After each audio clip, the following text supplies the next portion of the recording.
Hi, I'm Tim, welcome to the Restoration Couple. In today's video we are going to be trying to cut a great big hole through this wall. So stick around and we'll see how much mess we can make.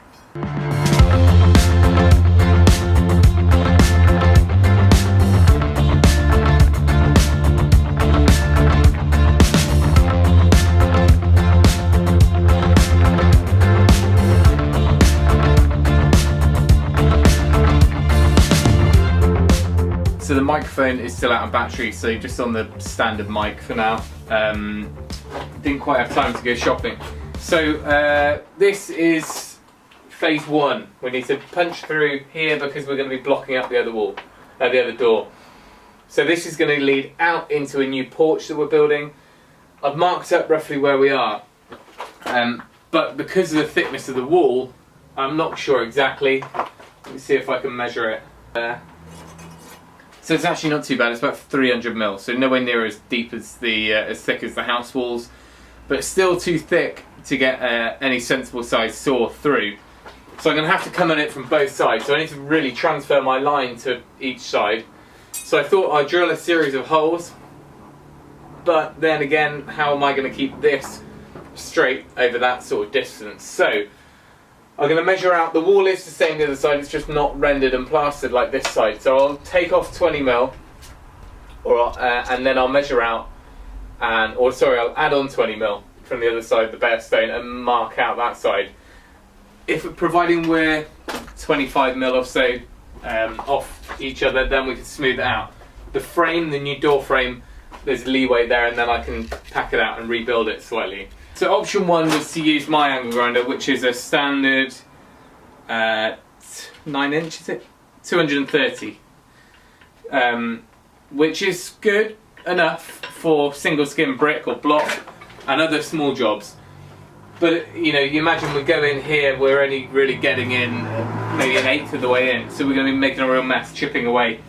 And ideally I need to save as many of these stones as possible to rebuild some other walling. So I went and picked up the same saw that we used last year. The benefit of these are that they're water fed, so there's just zero dust really. And we'll make a bit of a pool of water in here, but it'll drain away. And then we can just cut our slots down. Now this is a 300 mil blade, so I guess we're probably cutting in about 4 inches, 100 mil, 4 inches. By the time you lose this, the housing takes up quite a lot anyway. But that's still going to get us a lot further in than it would.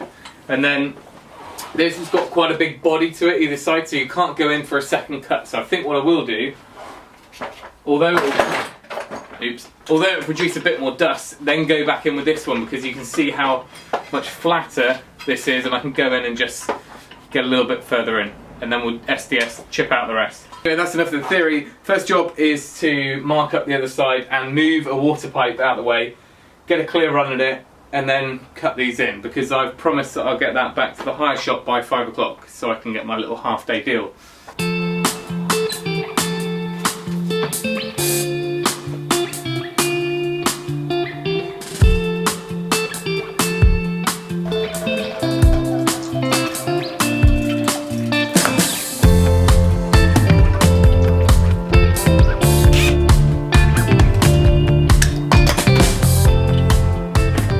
Just a quick pointer, probably preaching to the choir here.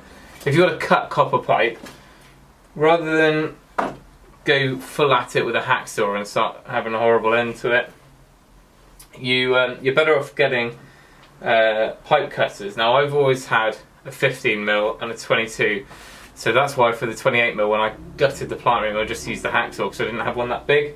Although I do have an adjustable one, which is like that. I don't know how big it goes, but it's not as good. But these here, they're fairly inexpensive. This one's pretty much an unbranded one, but I knew I'd be using a 15 mil lot, so I bought a few years back a Rothenberger one, pipe slice, and it works fine. And it's just a really easy way. All you do is click it on. Like I say, you've probably all heard of these before. And then you just literally turn it, and you turn it until the pipe comes apart. And as I turn it, you can see it's there as it lifts off. pretty much a nice smooth finish.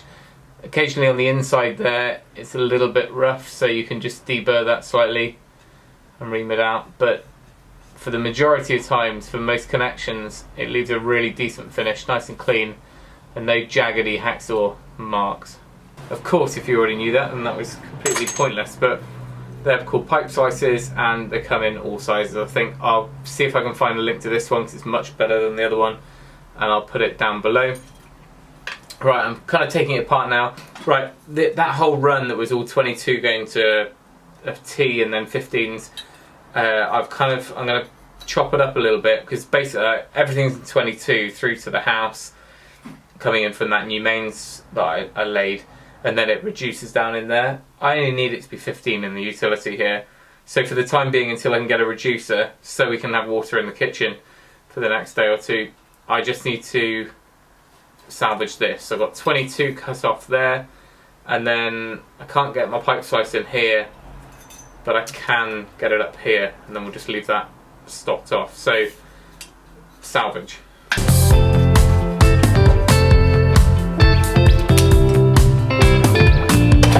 This is so temporary that it's just a case of like Lego, really, try and get things to work. Right, this is the line where I kind of suspect from measuring that's where the outdoor floor level is, ground level. I'm going to leave that. What I'll do is I'll cut down either side first, and then we'll just take the stone out until we're happy down to a rough level, and then what I'll probably end up doing is building a step down to the floor level in here. I don't really want to take it up that high.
Well, I wouldn't want to do that in a house, and it's not great using a petrol powered tool indoors. I've got a huge garage door that end and door this end, but I wouldn't want to do it for too much longer. I think now I can start chipping away. I'll put some plywood over the pipe work and start taking them out block by block. Hopefully, because it's a lime mortar, it should come out pretty easy, and then we can see how far we get in before we might need to make a second cut.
got a few of these little bits here. These are only small cuts, and I can get much tighter to the wall. I use the electric one because there's no body on one side of it, so I can just kind of cut down here. There'll still be some patches that we need to fix up to give it a nice flush finish for our door frame, but we're pretty good actually.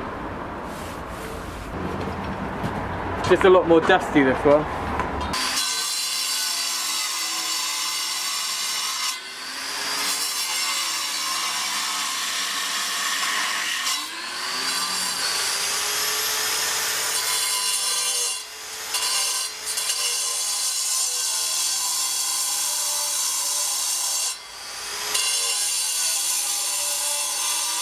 Immediately you can see the benefit of using one of those water-fed saws. They're a bit more weighty and cumbersome, but actually the dust level is just zero. It just gives you a bit of sludge at the bottom.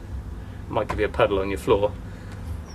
This is not ideal, and I wouldn't want to do it too much, but the odd cut is okay, and it's the only way we're going to get nice and flush. Now I'm halfway through, I should be able to chip that through.